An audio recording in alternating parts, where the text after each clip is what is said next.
Yes, very good morning, boys and girls. Very good morning, boys and girls. I welcome you all to yet another session of secretarial practice. Secretarial practice के एक और session में आप सभी लोगों का स्वागत है. Please note there is different timetable for next 10 days. अगले 10 दिन के लिए अब जो टाइम टेबल होगा वो काफ़ी अलग होगा. इसी हिसाब से सुबह 7 बजे जो है मैथ्स का लेक्चर होगा पहले. And OCM will be at the afternoon, shifted in the afternoon. Okay? जो आज टाइम टेबल दिया मोस्टली सेम रहेगा, सिर्फ सुबह का टाइमिंग में थोड़ा बदलाव होगा. जहाँ पर मैथ 7 to 8 है तो अब जाकर मैथ जो है वो 7 to 8:30 होगा. सो OCM वाले सुबह 8:30 बजे आएंगे तो जाएंगे थोड़ा लेट जाएंगे. ठीक है, बाकी कोई उसमें चेंज या बदलाव नहीं है. This is for next approx 10 days. Actually my mom is out of station so no one is there to look after our at house. चला बस, हाँ, सेटल डाउन. जो लोगों का आफ्टरनून टाइमिंग में CCC है, the CCC will be shifted in the morning at 8 AM in case of after for next 10 days. Shreya, तुम दोनों, it will be shifted in the morning at 8 AM.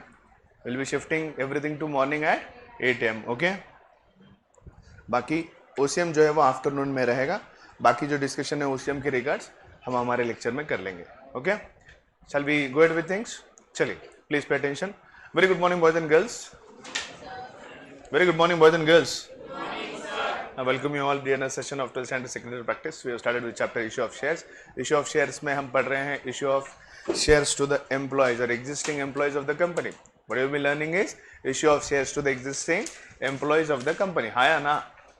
Issue of shares to existing employees of the company. Yes or no? Right? We have seen ESOS in the last session. Does anyone have any sort of doubt in the provisions of ESOS?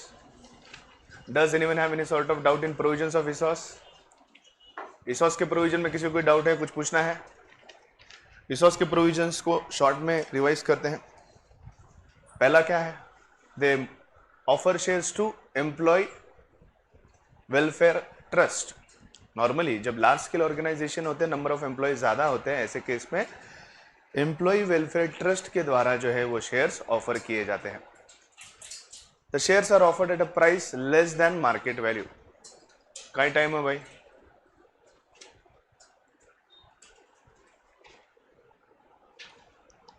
Shares are offered at a price less than market value. Do we offer the shares at market value? No, we offer the shares at a price less than market value. क्योंकि उनके company में contribution के मद्देनजर, looking at their contribution in the company, we are offering them shares at a price less than market value. हाँ या ना? We are trying to offer them shares at a price less than market value. हाँ या ना? तभी जाकर employ जो है अपना राइट एक्सरसाइज करेगा. अगर मार्केट वैल्यू पे ही शेयर्स अगर ऑफर करोगे तो क्यों ना एम्प्लॉय मार्केट से ही शेयर खरीदे, आपसे क्यों ले? Right?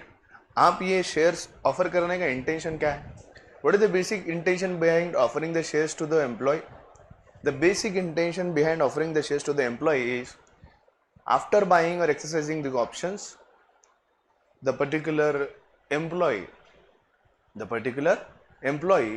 should not feel he just a servant of the company.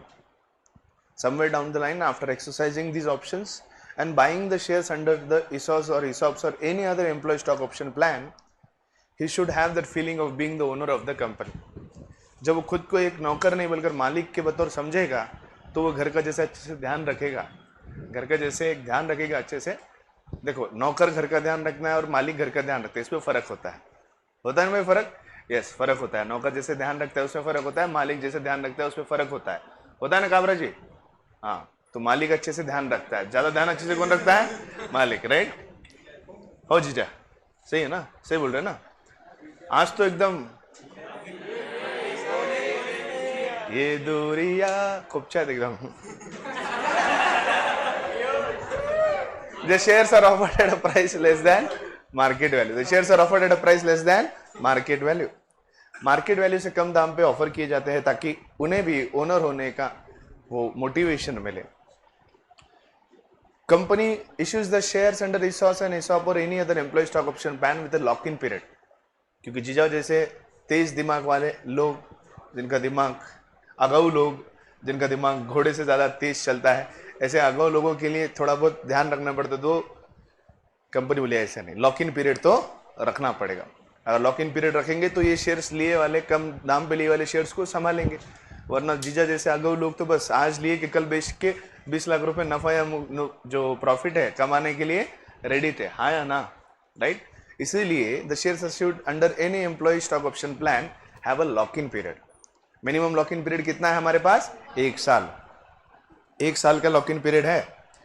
Shares issued under this scheme does not enjoy any voting or dividend right until it is exercised। Vesting period क्या था हमारे ESOS का? 1 साल। 1 साल का vesting period है। 1 साल के वेस्टिंग पीरियड में कभी भी ये राइट को जो है वो एक्सरसाइज किया जा सकता है, राइट। इस राइट को कभी भी 1 साल में एक्सरसाइज किया जा सकता है। लेकिन जब तक ये राइट एक्सरसाइज नहीं किया जाता, जब तक एम्प्लॉय जो है ESOS के अंतर्गत शेयर्स खरीदते नहीं है, तब तक डिविडेंड और वोटिंग राइट एम्प्लॉय को नहीं मिलता है। जीजा को 10,000 शेयर का राइट तो मिला है, लेकिन जीजा जब तक 10,000 शेयर्स खरीदेंगे नहीं, तब तक उसका वोटिंग राइट और उसका डिविडेंड उन्हें मिलेगा क्या? नहीं। He will not get the dividend, he will not get the voting rights until unless he buys the shares. Riya, Sakshi, आगे क्लास में शुरू हो गया अपना क्लास। बैग निकाल दो बेटा, बैकपैक अनपैक। श्रेया का वायरस घूम रहा है सब जगह। Next, company has to get approval of the members in the annual general meeting. Special resolution has to be passed in the annual general meeting. What is special resolution? 75% or more voting is required in the annual general meeting. Annual general meeting में 75% से ज़्यादा आपको voting लेनी होगी, special resolution pass करवाना होगा। जब special resolution pass होगा उसी के बाद जो है एम्प्लॉय को शेयर्स इशू किए जा सकते हैं। If special resolution is not passed, the company cannot issue shares to the existing employees of the company. Next, यहाँ पे भी कॉमन लॉजिक है। लॉ में ऐसे प्रोविजंस क्यों ऐसा जरूरी है कि मेंबर्स की परमिशन लेना जरूरी है? अभी तो वो एम्प्लॉय है, नौकर है। ट्रू ओनर कौन है? मेंबर्स है, राइट। जो उस गद्दी पे बैठे हैं, मालिकों की गद्दी पे बैठे हैं, उस मालिक के मन में भावना होना चाहिए मेरा वर्कर है, he should also come and sit along me. उसके मन में ये भावना ही नहीं है, उसके मन में ये फीलिंग्स ही नहीं है कि भाई वो मेरे साथ आकर बैठे, वो भी मेरा एक मालिक, हम जैसा ही मालिक है कंपनी का। तो ऐसे केस में they will never pass the resolution. मन में फीलिंग तो होनी चाहिए ना, हो, मन में फीलिंग्स तो होने चाहिए, बरोबर जीजा? जीजा बोले सही है। तो मन में फीलिंग्स होने चाहिए। अगर ओनर लोग ही तैयार नहीं है, they are not ready to treat the employ as the owner of the company, they are not ready to treat the employ as the owner of the company, in that case never the resolution will be passed. जिस नौकर को तुम मालिक की गद्दी पे बैठाना चाहते हो, उन मालिक को पूछ तो लो उनकी इच्छा है क्या उनको बैठाने की। अगर उनकी इच्छा नहीं है, तो बोर्ड ऑफ डायरेक्टर्स खुद नौकर होने के नाते खुद से डिसीजन नहीं ले सकते और खुद जाकर गादी पे नहीं बैठ सकते, क्योंकि ultimately they are employ. Ultimately board of directors या डायरेक्टर्स कौन है? नौकर है। They are employ of the company, directors are the employ of the company. स्व इच्छे ने, खुद खुशी से खुद जाकर मालिक के गद्दी पे जाके बैठेंगे, आपसे मैं मालिक को बोलने में जमेगा क्या? नहीं। Because we are the decision takers, we take the decisions of the company, the day to day management is looked after me, whatever the company is earning and making profits out of our decisions. इस नाते से company को हमने इतना अच्छा return दिया है, तो हमारा भी मालिक बनने का हक बनता है। बन सकेगा क्या मालिक? हो, नहीं बन सकते डायरेक्टर्स। अगर मालिकों की इजाजत है तो ही मालिक की कुर्सी पे बैठ सकते हो आप। अगर मालिक की इजाजत नहीं है तो आप गद्दी पे नहीं बैठ सकते। इसीलिए गद्दी पे अगर बैठना है तो उसके लिए मालिक की इजाजत चाहिए, यू नीड परमिशंस, राइट। ऐसे थोड़ी बोल सकते हैं एज यू विश। नेक्स्ट,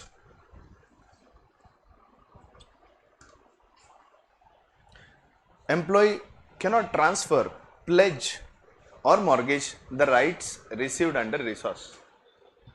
जो राइट या अधिकार उन्हें मिले हैं, इस राइट या अधिकार को प्लेज नहीं किया जा सकता, मॉर्गेज नहीं किया जा सकता, गिरवी नहीं रखा जा सकता। जीजा बहुत आगे है, जीजा का दिमाग बहुत ज्यादा तेज दौड़ता है। जीजा तो 2 मिनट में 20 लाख का प्रॉफिट निकाल लिए। अब प्रॉफिट नहीं होता, ट्रांसफरेबिलिटी नहीं है, लॉक इन पीरियड है। जीजा ने और दिमाग लगाना शुरू किया। आओ जीजा, एज यू विश।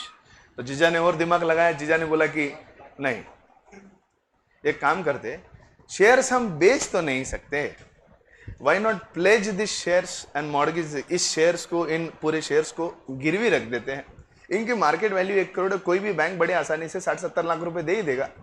पहले तो 20 लाख में सिर्फ हांगकांग जाने वाले थे जीजा, अब तो जीजा ने वर्ल्ड टूर का ही प्लान बनाया है दीदी के साथ। हाँ, पहले हांगकांग जाएंगे, स्विट्जरलैंड जाएंगे, लंदन जाएंगे, कहाँ कहाँ जाएंगे क्या पता। हाँ, आप बस उड़ान पुल से थोड़ा दूर रहे हो, और कहीं नहीं। बट ऑब्वियस, जो व्यक्ति, देखो शेयर्स क्या है, property. Is it a property? Yes, which has a value.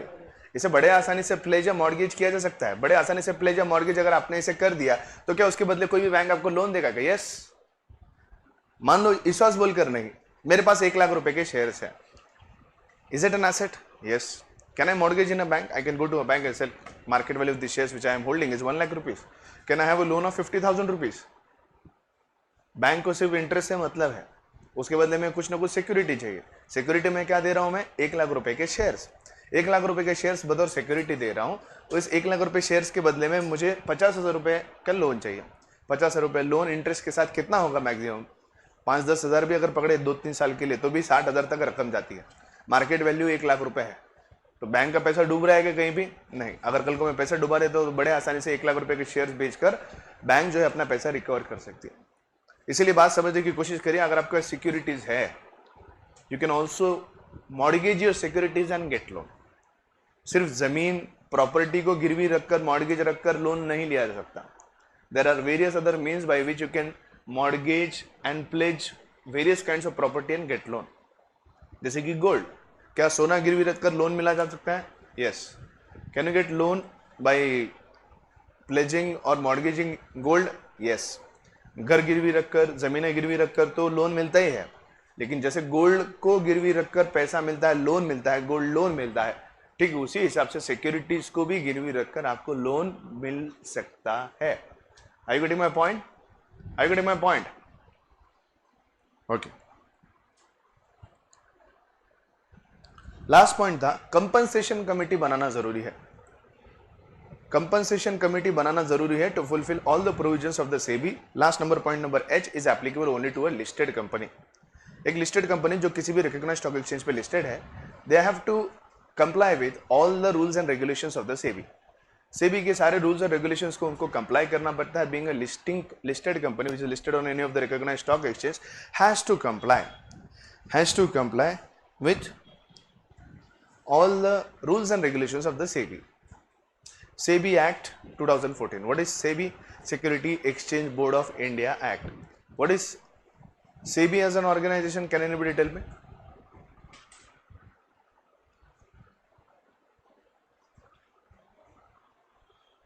SEBI organization क्या है? Anybody? General knowledge. SEBI.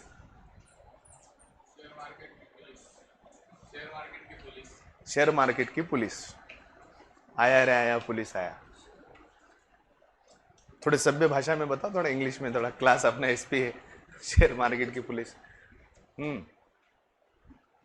Share market की पुलिस, ये ठीक है, वैसे ठीक तरह से डिफाइन करो। What is SEBI? जीजा, अरे यार जीजा ऐसे कैसे? अगो यार, तो कुछ सब मालूम है। जीजा बहुत अगो है, जीजा को सिर्फ घुमाना आता है। हाँ, एनीबडी? सेबी? हाँ, प्लीज बस। हाँ, जिसके रूल्स एंड रेगुलेशंस,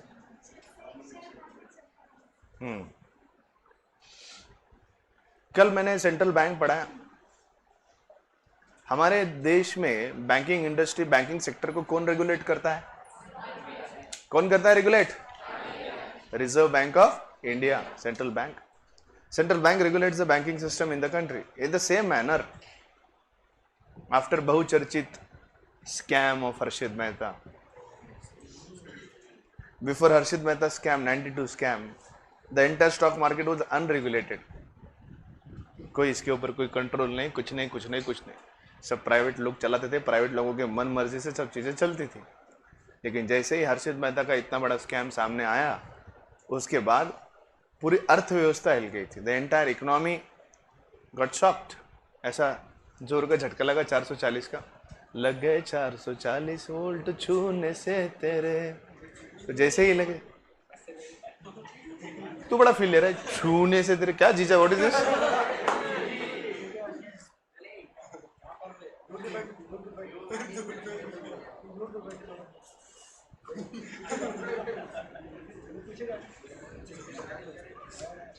लग गए 440 वोल्ट छूने से तेरे। हर्षित मेहता के स्कैम से 440 वोल्ट का 4440 का वोल्ट का झटका लगा था ऐसे पूरी इकोनॉमी हिल गई थी। इसके बाद गवर्नमेंट ने समझा कि इस चीज को, इस स्टॉक एक्सचेंज को, इस मार्केट को रेगुलेट करने की जरूरत है। So they passed a separate act to regulate all the stock exchanges, that was Securities exchange board of India Act. और इस एक्ट के मुताबिक सारे स्टॉक एक्सचेंज को, सारे सिक्योरिटी मार्केट को रेगुलेट, कंट्रोल और सुपरवाइज करने के लिए जो अथॉरिटी बनाई गई, जो ऑर्गेनाइजेशन बना गया, that was SEBI, which is called as securities exchange board of India. ये बोर्ड पूरे सिक्योरिटीज मार्केट को कंट्रोल करता है, सुपरवाइज करता है और मैनेज करता है। समझ में आई बात, राइट? चलिए, let's move on to the next point of discussion, ESPS, employee stock purchase scheme. ESOS, ESPS में कुछ ज्यादा फर्क नहीं है, एक आध माइनर पॉइंट का डिफरेंस है, बाकी लॉजिक वही है। चारों भी टाइप में लॉजिक वही है। Company is offering shares to its employees, company is offering shares to its employees. तीनों में, चारों में, स्वेट इक्विटी रहो, ये रहो, ESOS रहो, सभी के अंदर लॉजिक यही है। कंपनी अपने एम्प्लॉय को शेयर्स ऑफर कर रही है। क्यों ऑफर कर रही है? उसका कंपनी में कॉन्ट्रीब्यूशन, उसका कंपनी में योगदान, कंपनी के ग्रोथ में जो whatever efforts they have taken, इन सभी चीजों के मद्देनजर shares are offered to the employees. जैसे कल ESOS देखा, ठीक उसी हिसाब से एक और तरीका है to offering the shares of the company to the employees under the scheme of ESPS, employee stock purchase scheme. Under this scheme, the company offers equity shares to its employee at a discounted price. Okay. चलो ईशा और तमर बताओ, what is issue of shares at discounted price?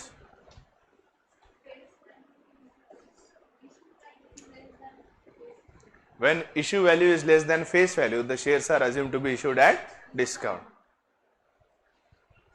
When issue value is greater than face value, premium. When issue value is equal to face value,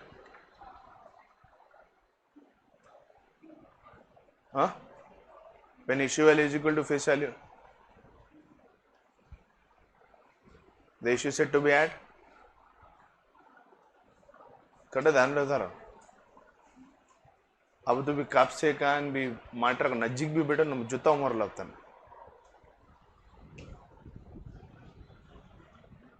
हाँ Ganesh, issue value equal to face value, it is to be issued at par.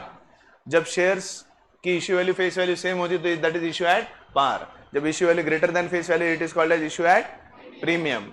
whenever the shares are issued at issue value which is less than face value, then the issue of shares is at discount. इससे ESPS के अंदर shares are issued at discount. That means the issue value will be less than face value, which they can buy at a future date. The company deducts a certain amount from the salary of the employees towards the payment of the shares. Are you getting the difference? क्या पहले वाले point में यही था, shares were offered to the employees at a price less than market value, at a price less than market value. यहाँ पे market value को कोई जिक्र नहीं है। Now shares are issued at a discounted price, which means shares will be offered at a issue value less than face value. Are you getting my point? यहाँ पे market value नहीं है। ऊपर वाले ESOS में क्या था? Shares are issued at a price less than market value. In this case, ESPS, shares are issued at a price where issue value is less than face value. Okay. What is one more difference?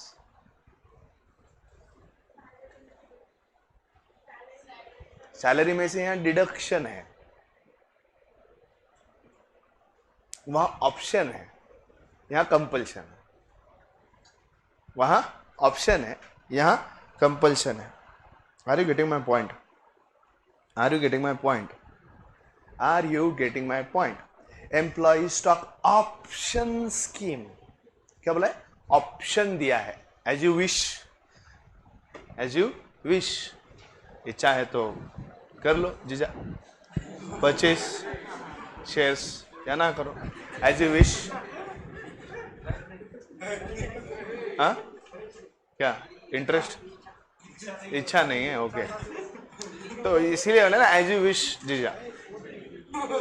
हाँ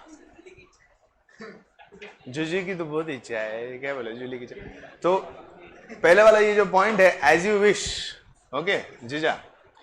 सो ईसॉस के अंदर as you wish है, जीजा की इच्छा है, जीजा की इच्छा है तो परचेज करे, अगर जीजा की इच्छा है तो परचेज ना करे, हाँ या ना? हो जीजा, एज यू विश। तो पहले वाले पॉइंट में it is left up to the wish of Jija. Employee stock option scheme, employee stock option scheme में you have an option, word वहां पे बहुत जरूरी है, ऑप्शन। उस ऑप्शन से क्या समझ में आता है? इट इज जीजा एज यू विश। अब जीजा की इच्छा है, जीजा चाहे तो परचेस करें और जीजा चाहे तो ना परचेस करें, एज यू विश। यहां पर ऑप्शन है क्या वर्ड? यहां पे employee stock purchase scheme, employee stock purchase scheme है, ऑप्शन है क्या? नहीं है। तो यहां पे क्या है? कंपलसरी है। यहां पर क्या है? कंपलसरी है। तो जहां ऑप्शन है वहां एज यू विश है, और जहां एज यू विश है तो व्यक्ति की तो इच्छा है, अब इच्छा है तो वो एक्सरसाइज करेगा। हो राइट, अधिकार, हक।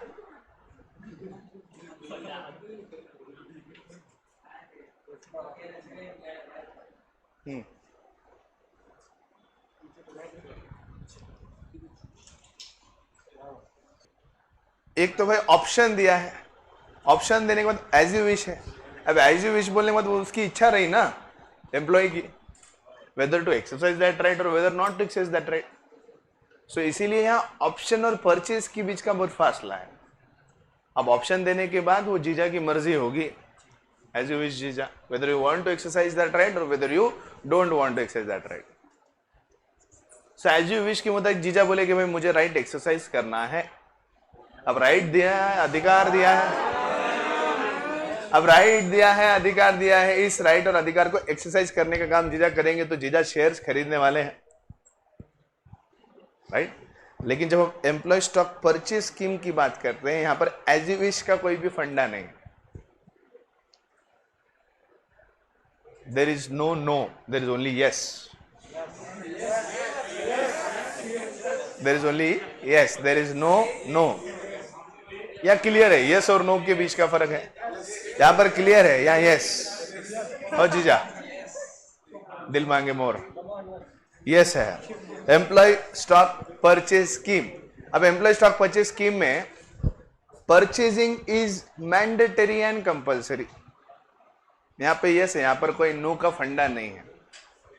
इसीलिए इस वाले पॉइंट में अलग क्या देख रहे हैं हम कि एम्प्लॉय स्टॉक परचेज स्कीम के अंतर्गत जो शेयर्स इशू किए जाने एम्प्लॉयज को, उसकी रकम उन्हीं के सैलरी में से डिडक्ट करके हम उनको शेयर्स देने वाले हैं। So, इससे क्या बात साफ है? whenever the shares will be issued by the company, they will be fully paid shares, आया ना? क्योंकि प्राइस ऑलरेडी अपन उनके सैलरी में से कट करके ले रहे हैं, तो जब भी शेयर्स इशू किए जाएंगे they will be fully paid shares. लेकिन क्या ईसॉस के अंदर फुल्ली पेड शेयर्स इशू किए क्या? नहीं, वहां पे एज यू विश है। तो वहां पर शेयर्स जो इशू किए गए हैं, वहां पर जो शेयर्स इशू किए गए हैं, उन शेयर्स में सिर्फ राइट, अधिकार, हक दिया है। जी हाँ जी, राइट, अधिकार, सिर्फ हक दिया है। हो जीजा, अधिकार दिया है, राइट दिया है। क्या सुबह सुबह गंदी बातें करते हुए?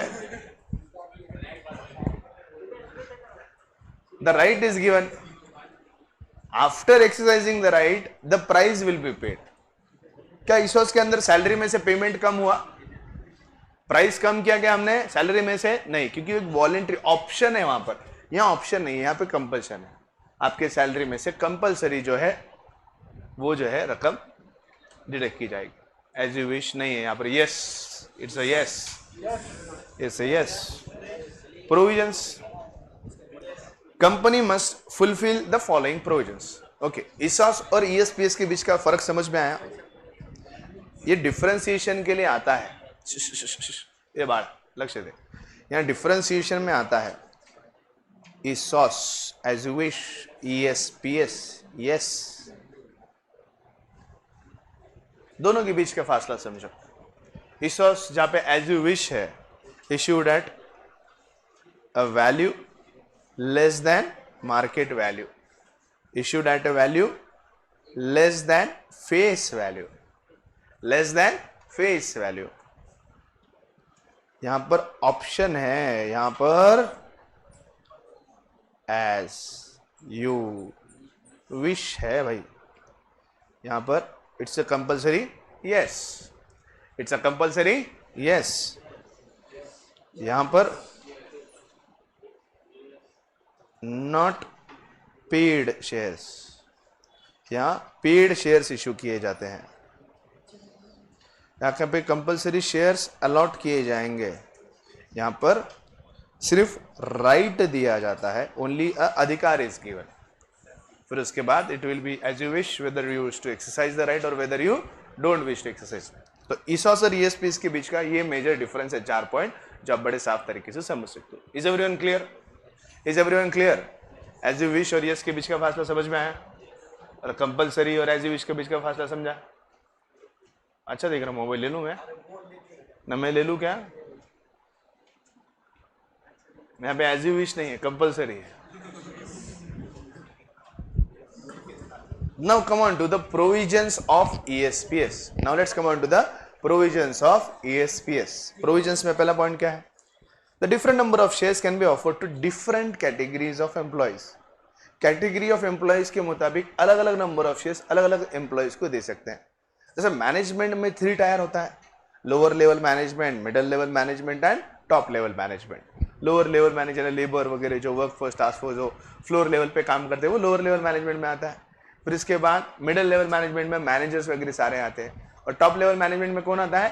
की मैनेजरियल पर्सन। कौन आते हैं भाई? सारे की मैनेजरियल पर्सन। अब जो की मैनेजर पर्सन है टॉप मैनेजमेंट में जो आते हैं, they do the main work for the company, policy implementation, policy framing, yes और no? They are very important to the company. Their contribution is really more. But equally important are the lower level management also. So category और level of employees के मुताबिक अलग अलग class और category of shares, अलग अलग number of shares will be issued under ESPS to the employees of the company. ESPS के अंतर्गत समझती हुई बात है, ज्यादा शेयर्स किसी इश्यू किए जाएंगे, लोअर लेवल को या टॉप लेवल को? टॉप लेवल को, क्योंकि उनका कॉन्ट्रीब्यूशन अलग है. It cannot be counted physically, it can be counted mentally, their efforts, decisions and everything. क्या क्या हो क्या रहा है उसको? तो वो चुलबुल चुलबुल चुलबुल पांडे के जैसे different number of shares can be offered to different category of employees. Second point, shares issued through ESPS should be immediately listed. What do you mean by shares issued through ESPS should be immediately listed?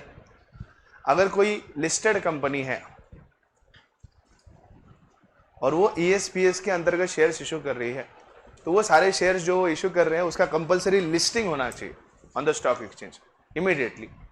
ईसॉस के अंतर्गत immediate listing है क्या? Let's example, please pay attention. Company ने 1 lakh shares जो है ESOS के अंतर्गत, under ESOS they have offered 1 lakh shares to the employees of the company. Listing of those 1 lakh shares immediately on the stock exchange, is it compulsory? No. Why?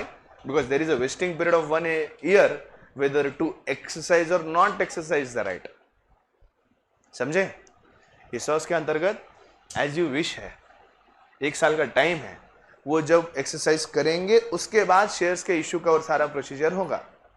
अभी तो 1 lakh shares issue करने का सिर्फ अधिकार दिया है आपने, बाय करने का अधिकार दिया है, इसलिए ईसॉस के अंतर्गत इमीडिएट लिस्टिंग की जरूरत नहीं है. यहाँ पे कंपलसरी इमीडिएटली आप उसका सैलरी से पैसा काटना शुरू कर दिए, इसलिए प्राइस रिकवरी तो इमीडिएट शुरू हो गया.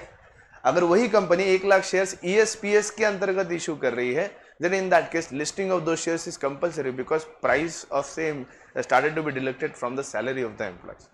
Are you getting my point? उसमें immediate effect से क्यों नहीं है? क्योंकि जब तक right exercise नहीं होता तब तक वो shares issue भी नहीं किए जा सकते.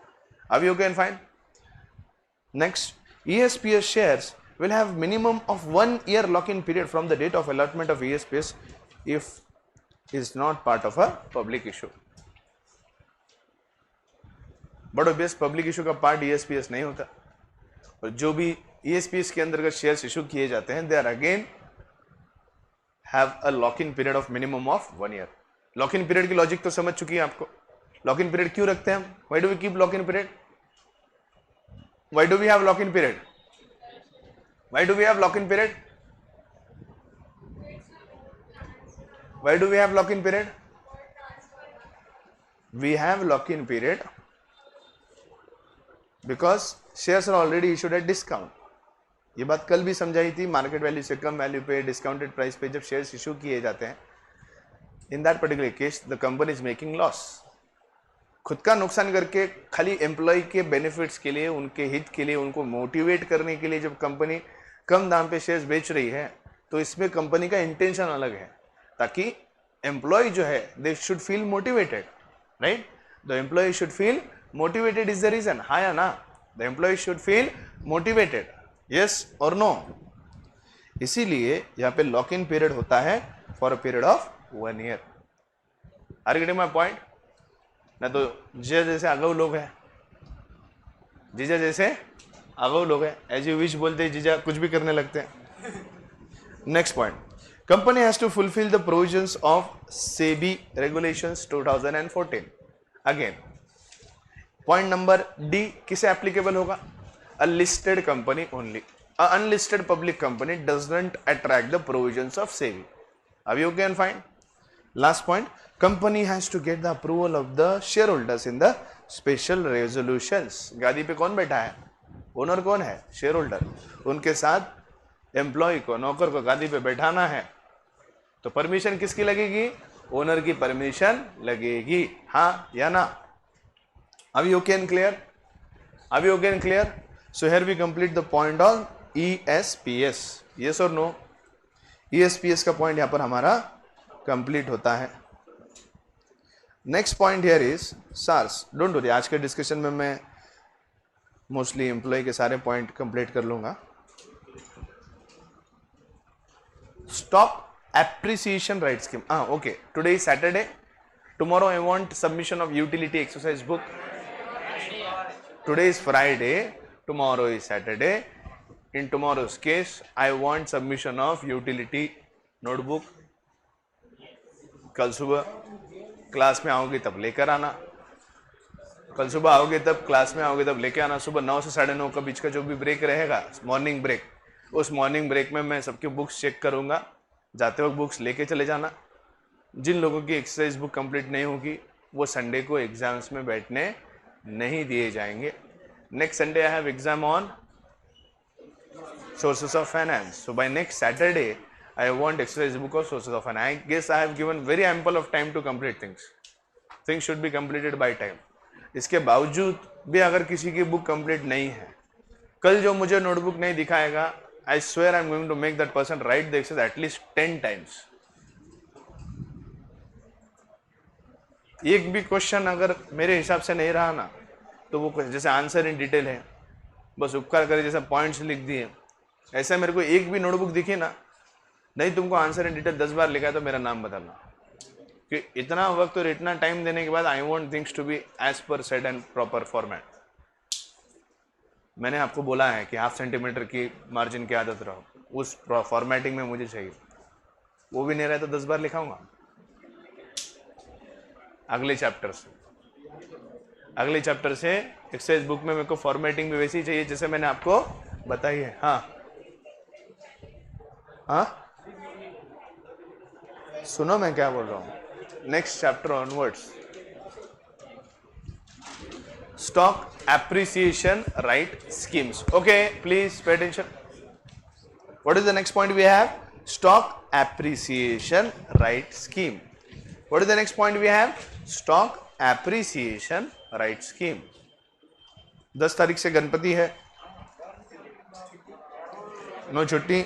We are having our, as every year, Ganesh Fest to be celebrated in class. We'll have different dress code for different 10 days. हाँ पट्टी वर्गनी तो लगेगी, ज्यादा नहीं, 50-100 रुपए के अंदर रहेगा सबका। विल सेलिब्रेट गणेश फेस्ट हर बार जैसे करते हैं वैसे। Will have proper dress code for 10 days and at the conclusion day will have महाप्रसाद, विल हैव जोड़पो कार्यक्रम। हाँ जीजा, लास्ट डे कहीं भी नाचने का कब है? आई मैं डिसेंट का, मैं नाचता विस्ता नहीं हूँ। मैं डांस करता हूँ आज मेरा। मुन्नी बदनाम तो बिल्कुल भी नहीं करते। चलो, स्टॉप एप्रिसिएशन राइट स्कीम। अब मैं डिसेंट हो चुका, I don't dance now, I only sing. चलो, stock appreciation right scheme, stock appreciation right scheme. जीजा तुम अगाऊ हो, मैं अगाऊ नहीं हूँ, बिल्कुल भी नहीं हूँ। Stock appreciation right scheme. SARS, सांस में तेरी सांस मिली तो मुझे सांस आई, मुझे सार्स आई, मुझे सार्स आई। रूह से छूली जिस्म की खुशबू, तू दो सांस आई, तू जो सांस आई। सांस, सांस, ओए ओए ध्यान दो, प्रेरणा प्लीज। सांस, शायरी, अच्छा इरशाद। सांस,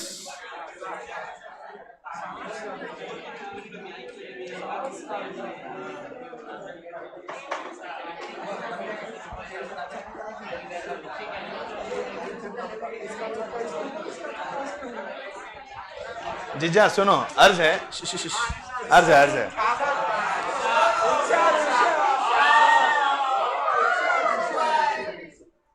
इश्क और जंग में सब जायज है। तो अर्ज है, इश्क और जंग में सब जायज है, मगर जब इश्क से जंग हो, क्या बोला मैंने? मगर जब इश्क से जंग हो या जंग से इश्क हो,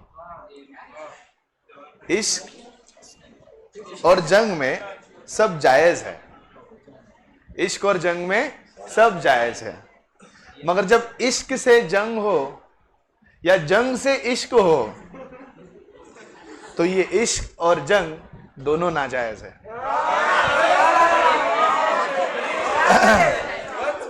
नको नको पॉइंट पे, मुद्दे पे आप भटको मत। सब जायज है, नाजायज है, नाजायज।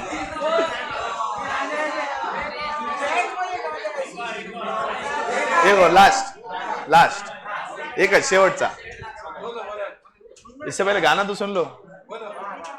कौन सा गाना है इस शायरी पे? गाना कौन सा जाएगा? जाना मेरी जाने मन मेरा। तो शायरी कुछ ऐसी है, अर्ज है,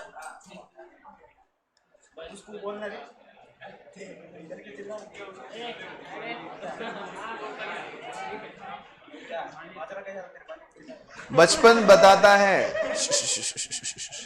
भाई सुन लो, बचपन बताता है कि वो प्यार में पागल है। क्या बोले? जाना मेरी जाने मन, कभी भूल नहीं जाना। क्यों नहीं जाना? क्योंकि अर्ज है, बचपन बताता है कि वो प्यार में पागल है, तजुर्बा सिखाता है कि पागल है इसीलिए प्यार है। Stop appreciation right scheme, stock appreciation right scheme. तजुर्बा, अनुभव, stop appreciation right scheme.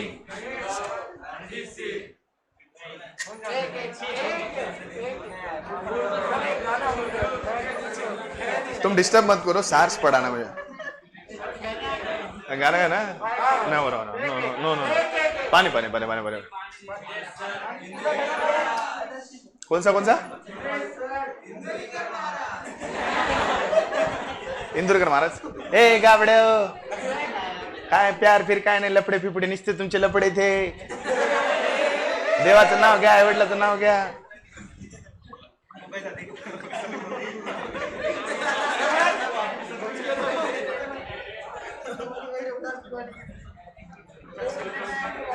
Stock appreciation right schemes ऐसे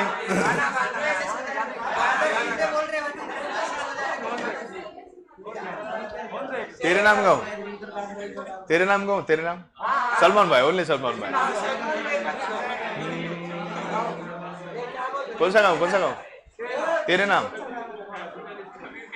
जीजा डेडिकेट हाँ मैं लिरिक्स नहीं आते वो गाने जीजा गाना बोलो ना तेरे नाम अच्छा जीजा want to dedicate a song तेरे नाम टू जूली दीदी तेरे नाम हमने किया है जीवन अपना सारा सनम हो जीवन अपना सारा सनम प्यार बहुत करते हैं तुमसे इश्क है तू हमारा सनम हो इश्क है तू हमारा सनम चला जाओ SARS stock appreciation right scheme now what is SARS stock appreciation right scheme under this scheme the employees are given the right to receive appreciation in the value of a specified number of shares of the company at a future date please focus ध्यान लगाओ under this scheme the employees have given a right what kind of right to receive appreciation in the value of the specified number of shares of the company at a future date appreciation in the value appreciation in the value of specified number of shares at a future date the company allots specified number of stock option appreciation rights units that are linked to the value of the company's shares on the date of allotment on the relevant date that is future date depending upon the appreciation in the value of the shares which are linked to the SAR units the employee is paid appreciation value in cash or through equity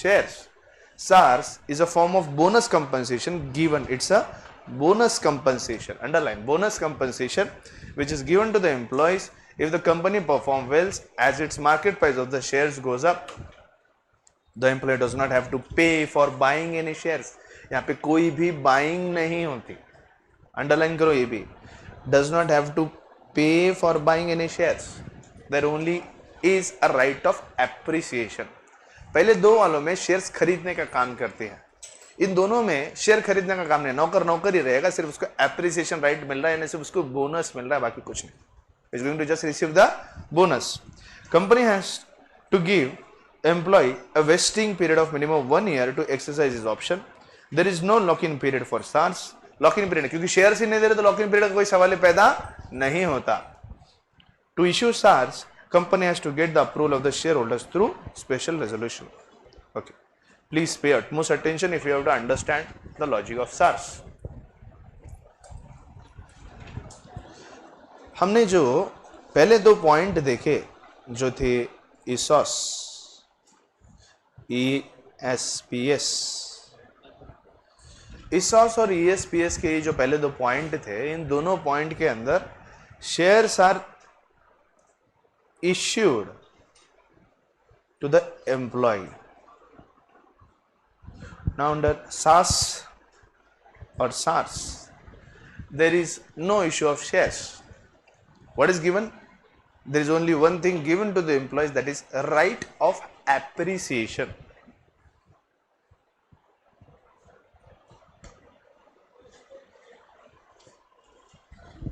What is the first and most important point to be noted here is there is no issue of shares.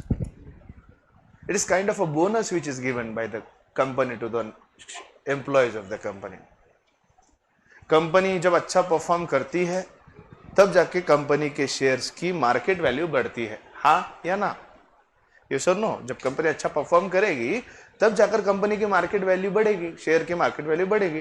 Company जब अच्छा perform करती है तब उसकी market value बढ़ती है। और company अच्छा परफॉर्म कब करती है? जब एम्प्लॉय अच्छे से काम करते हैं। जब एम्प्लॉय अच्छे से काम करते हैं कंपनी का परफॉर्मेंस अच्छा जाता है, कंपनी का परफॉर्मेंस अच्छा जाता है, इसलिए कंपनी का प्रॉफिटेबिलिटी बढ़ता है। क्योंकि कंपनी का प्रॉफिटेबिलिटी बढ़ता है इसलिए कंपनी के शेयर्स की मार्केट वैल्यू बढ़ती है। कंपनी के शेयर्स की मार्केट वैल्यू बढ़ती है, हाँ या ना? सो कहीं ना कहीं ये बढ़ती मार्केट वैल्यू के अंदर don't you think there is contribution of employee? Yes और no? So they should be given some credit. पहले वाले दो ऑप्शन में तो हमने शेयर्स ही दे दिए, आओ गद्दी पे बैठ जाओ, आओ गद्दी पे बैठ जाओ, तुम भी मालिक बन जाओ। लेकिन यहां पर मालिक जो है गादी पे नहीं बैठाना चाहता और वो डीमोटिवेट भी ना हो, एम्प्लॉय की पीठ भी थपथपाना चाहता है। एम्प्लॉय की पीठ भी थपथपाना चाहता, कोई बात नहीं, तुम लायल हो, योर लॉयल्टी इज कंसिडर्ड, कोई बात नहीं। उसकी पीठ भी थपथपा रहा है, पीठ भी थपथपाए, उसको गादी भी ना मिले, सांप भी मर जाए और लाठी भी ना टूटे, एम्प्लॉय खुश भी हो जाए और उसको मालिक बनाने की जरूरत भी ना पड़े, इसीलिए सार्स। कैसे? अब एग्जाम्पल समझो। अगर आपने एग्जाम्पल ध्यान से समझा तो सार्स खत्म, कंसेप्ट खत्म। जीजा है, नाउ जीजा is employee for Reliance for past 25 years. पहले वाले में तो एज यू विश था, ओ एज यू विश था, अब एज यू विश था तो कर लिए, हो एज यू विश था तो कर लिए। अब सेकंड वाले में ESPS में एज यू विश नहीं, इट वाज कंपलसरी है, यस। लेकिन यहां पे एज यू विश या यस का कोई भी फंडा नहीं है, यहां पे सिर्फ और सिर्फ जो है राइट देना है, एप्रिसिएशन, केवल right of appreciation. Now understand the logic. Under SARS again right of appreciation, right of appreciation for 10,000 shares is given to जीजा। जीजा को 10,000 शेयर्स का एप्रिसिएशन राइट दिया जा रहा है। when the right of appreciation was given, the value or the market value, let's say it was given on 1st of January 2021 2020, तब उसकी मार्केट वैल्यू थी 100 रुपए। कितनी मार्केट वैल्यू थी? 100 रुपए। कितनी मार्केट वैल्यू थी? 100 रुपए। और इसको वेस्टिंग पीरियड होता है 1 साल का लगभग। ओके, 1 साल में कभी भी आप राइट ऑफ एप्रिसिएशन जो है अधिकार का इस्तेमाल करके 1 साल में जब भी आपको लगता है कि वैल्यू पर्याप्त हो गई है उसके हिसाब से वैल्यू को, राइट को आप अप्रिशिएट करें और जितनी भी एक्स्ट्रा वैल्यू मिलेगी उसका आपको बोनस मिल जाएगा। यहां से आगे हम 1 साल का ही कंसिडरेशन लेते हैं। What is 1 year time period from here? 31st of December 2020, yes or no? Let for example say at the end of the year, due to day and night contribution of Jija and his company and Toli everything, उनका जो कुछ भी दिमाग था, जो efforts थे, जो कुछ भी कंपनी के लिए जी जान लगा के उन्होंने काम किया है, इसकी वजह से कंपनी को एक्स्ट्राऑर्डिनरी प्रॉफिट हुआ है, बहुत नंबर एक कंपनी ने काम किया है। इसीलिए बट ऑब्वियस जब सुपर नॉर्मल प्रॉफिट्स कंपनी 1 साल के अंदर दर्ज करती है, फाइनेंशियल्स बहुत अच्छे रहते हैं, तो ऐसे केस में मार्केट में उसकी वैल्यू बढ़ती है, कम होती है? बढ़ती है। इस बढ़ती मार्केट वैल्यू के पीछे मेन रीजन है जीजा और जीजा का दिमाग था, जो बहुत तेज चलता है घोड़े से। हाँ, तब at the end of the year, let's say the market value of the shares is 500. How much is the market value? 500. At the end of the year, what is the market value? 500. At the end of the year, the market value of the shares is 500. साल के अंत में, साल के अंत में, at the end of the year, what is the market value? It is 500. The market value of the shares is 500. अब मैं जो पूछ रहा हूं उसका जवाब दो तो तुमको समझ में आ जाएगा एग्जैक्टली यहाँ फंडा क्या है। Sakshi, how much is the appreciation in the value of the shares?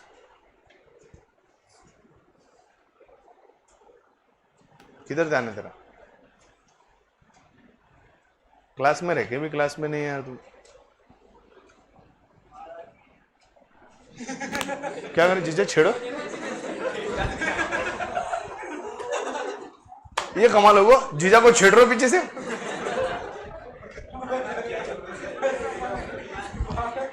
तुम्हें संभाल, अब तुम्हारी है, मैं क्या करूं। अब तुमने कहा एज यू विश, जीजा ने कह दिया एज यू विश, तब एज यू विश बोलने के बाद क्या है? क्या जीजा को छेड़ रहे, देखो पीछे से दीजिए। एज यू विश बोलने के बाद क्या है? हाँ, appreciation. Kanshuklekar, what is appreciation? How much is the appreciation? What is the appreciation you see? How did you comment the value of 400? Shh, please pay attention.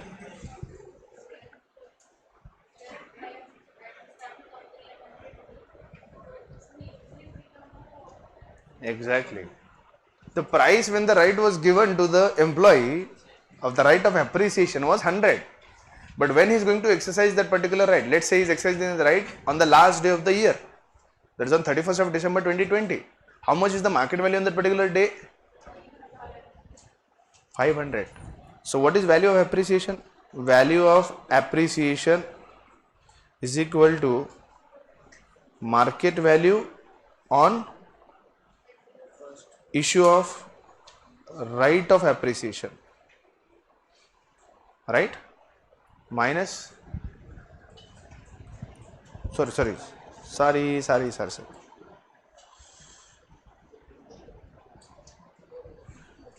market value as on date of exercising the right of appreciation minus market value as on date of allotment of right of appreciation. 500 rupees minus 100 rupees, जो 500 रुपये जब exercise किया है उस दिन की value, 100 रुपये वो वैल्यू जिस दिन उनको अधिकार दिया गया था. How much is the difference? How much is the difference? Now this is called as the right of appreciation which the employee can receive. Are you getting my point? Are you getting my point? जब उन्हें अधिकार दिया गया था जीजा को, you have right of appreciation 10,000 shares का, तो वैल्यू क्या थी शेयर की? 100 रुपए. एक साल बाद जब राइट ऑफ एप्रिसिएशन का अधिकार उन्होंने एक्सरसाइज किया, उस दिन मार्केट वैल्यू क्या हुई बेटा? 500. So how much is the appreciation जीजा? 400. So 400 is the appreciation in the value of a single share. जीजा आपने कितने शेयर्स खरीदे? 10,000. 10,000 के हिसाब से 400 के हिसाब से हिसाब लगाओ कितने होते हैं?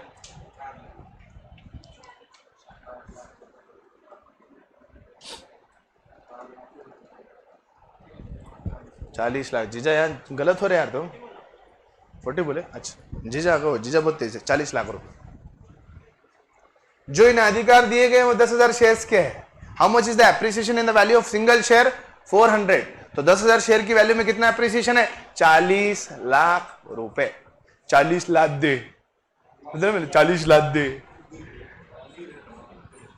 फिर 40 लाख दे, तो भाई 40 लाख मिल गए इनको appreciation. Now understand the difference. पहले दो केस में शेयर्स इश्यू किए गए, एप्रिसिएशन वैल्यू का कोई कंसिडरेशन नहीं था. पहले वाले में मार्केट वैल्यू से कम वैल्यू पे इशू करो, सेकंड वाले में फेस वैल्यू से कम वैल्यू पे इशू करो, मार्केट वैल्यू का बाकी चीजों का कंपनी का कुछ भी लेना देना. यहाँ पे सबसे मेन क्या है? Appreciation right. Now how much is the appreciation in the value of the shares of 10,000? 40 lakh rupees. How much is the value of appreciation? 40 lakh rupees. 40 lakh रुपए एप्रिसिएशन वैल्यू है. अभी जो एप्रिसिएशन वैल्यू है इसे पे करने के दो तरीके हैं. इसे पे करने के दो तरीके हैं. Company can pay it in cash. Let's say company ने अगर ये 40 लाख रुपए कैश में जीजा को पे कर दिए, कैश में पे कर दिए, तो जीजा के पास क्या है? 40 लाख रुपए कैश. क्या जीजा के पास शेयर आए? क्या जीजा के पास शेयर्स आए क्या? अरे बाबा क्या जीजा के पास शेयर्स आए क्या? नहीं आए. जीजा के पास क्या आया? कैश. तो क्या जीजा मालिक बन गया? Jija still the employ of the company. Jija is still the employ of the company, हाँ या ना? But understand the fact this appreciation value can be paid by two ways, either it may be paid in cash और either it may be paid in the form of shares. 40 lakh रुपए cash दे दिए तो जीजा नौकर था, नौकर ही रहेगा, जीजा मालिक ना बन पाओगे तुमसे ना हो पाएगा, जीजा मालिक नहीं बन पाओगे, सही है ना? कैश दे दिया, 40 लाख उनको मिल गया, तो don't you think it is just like a bonus which is given? एक सिंपल बोनस जैसा है, उनकी जो मेहनत थी जीजा की, उसके लिए उनको बोनस दे दिया 40 लाख रुपए, ये पकड़ो, है ना? It's a bonus given, either may be given in cash or may it be given in the form of shares. In the form of shares आप कैसे देंगे? अब मुझे बताइए, मार्केट वैल्यू 500 रुपए है, मार्केट वैल्यू 500 रुपए है, इश्यू वैल्यू 100 रुपए है, अब 40 लाख का कंपनसेशन देना है, किस प्राइस पे होगा, मार्केट वैल्यू या इश्यू वैल्यू? जीजा तो बहुत शार्प है, बाकी लोग बताओ। इश्यू वैल्यू, इनका कहना है इश्यू वैल्यू। 100 रुपए की इश्यू वैल्यू के हिसाब से अगर 40 लाख शेयर्स का 40 लाख रुपए का कंट्रीब्यूशन देना है तो वो कितने शेयर्स इश्यू करने पड़ेंगे अपने को? 1 2 3 4, 40,000 बरोबर। 40,000 मल्टीप्लाइड बाय उसकी मार्केट वैल्यू कितनी है? 500 रुपए। तो एम्प्लॉय के पास कितने पैसे जा रहे हैं? 2 करोड़, सॉरी नॉट 2 करोड़, कितना आ रहा है? 2 करोड़ ना, बरोबर है क्या? देखो, एम आई करेक्ट? सही है ना? 40,000 मल्टीप्लाइड बाय 500, जीजा इज वेरी फास्ट, 2 करोड़। अपने को कंपनसेशन कितना देना है उसको? 40 लाख। इश्यू वैल्यू पे अगर तुमने उसको शेयर्स दिए तो अपने पैसे कितने जा रहे हैं उसको? 2 करोड़ जा रहे हैं, 40 लाख जा रहे हैं। देना कितना उसका अप्रिसिएशन? जीजा तो मौज कर दिया यार इश्यू वैल्यू पे। अगर इश्यू वैल्यू पे अगर उससे शेयर्स इश्यू किए तो मौज कर देगा ना वो, तो उसको कंपनसेशन मिलना था 40 लाख का, उसको शेयर्स मिले जिसकी मार्केट वैल्यू है 2 करोड़ रुपए, वो तो ऐसे करेगा ना, सही है? अब बताओ लॉजिक, एप्रिसिएशन वैल्यू को अगर शेयर्स में देना है तो कौन से वैल्यू पे इश्यू किए जाएंगे? मार्केट वैल्यू या issue value? Market value, not issue value, market value. Issue value पे इश्यू करेंगे तो आपको 40,000 शेयर्स इश्यू करने पड़ेंगे, 40,000 मल्टीप्लाइड बाय 500, उसकी मार्केट वैल्यू होगी 2 करोड़, उसको कंपनसेशन देना है जीजा को 40 लाख का, और 2 करोड़ के मार्केट वैल्यू के शेयर देंगे, जीजा तो बल्ले बल्ले करेंगे, मौज कर दी जीजा तो ऐसा नहीं होता। अगर एप्रिसिएशन की वैल्यू कैश में पे करना है तो वहां खत्म होगा, बोनस जिसे दे दिया खत्म होगा, कोई शेयर देना नहीं, नौकर थे नौकर ही रहेंगे। लेकिन शेयर्स भी देने का एक मेथड अलाउड है, लेकिन जब शेयर्स दिए जाते हैं बतौर compensation for the right of appreciation और appreciation value, that have to be given at the market value. तो 40 lakhs डिवाइडेड बाय 500 कितना होता है भाई? 8,000 मल्टीप्लाइड बाय मार्केट वैल्यू कितनी है? 500 इज इक्वल टू 40 लाख। गए के 40 लाख इसको बरोबर। इसीलिए राइट ऑफ एप्रिसिएशन के अंतर्गत जब शेयर्स इशू किए जाएंगे for the appreciation value, for the appreciation value अगर हम शेयर्स इशू करते तो किस वैल्यू पे जाएंगे? मार्केट वैल्यू पे, इशू वैल्यू पे नहीं जाएंगे, क्योंकि इशू वैल्यू पे अगर तुमने इशू कर दिया तो उसको 2 करोड़ का कंपनसेशन मिल रहा है। Are you getting my point? हाँ, यहां पर पॉइंट समझना है आपको। अगर सार्स के अंतर्गत एप्रिसिएशन वैल्यू अगर कैश में पे कर दिया, it is just like a simple bonus which is given, he will be the employee, he was employee, he is employee and he will be employee. तो employee थे, तुम employ हो, तो employ ही रहोगे, आया ना? तो एम्प्लॉय थे, एम्प्लॉय हो और एम्प्लॉय ही रहोगे। लेकिन जब शेयर्स इशू किए जाते हैं, भले ही मार्केट वैल्यू पे इशू किए, तो ये एम्प्लॉय थे, अब मालिक भी हो चुके हैं। Getting my point? सार्स में दोनों भी अलाउड है, सार्स में दोनों भी अलाउड है, कैश भी पे कर सकते हो और शेयर्स भी इशू करते हो। सार्स समझ में आया? एप्रिसिएशन वैल्यू समझ में आई? हाँ या ना? Is everyone clear? कुछ पूछना है सार्स के ऊपर? Any doubt? SARs and ESOS, SARs और इसोस में कोई डाउट है? सार्स और इसोस में कोई डाउट है क्या? एनी डाउट इन सार्स और ESOS? Yes, any doubt in SARs और इसोस? कोई डाउट है तो पूछ लो अभी। काजू कतरेला आए ध्यान में?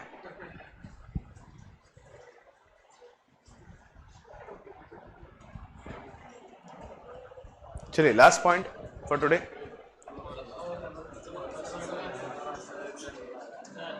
क्या? जो जीजा जी बोलेंगे मैं वो करूंगा।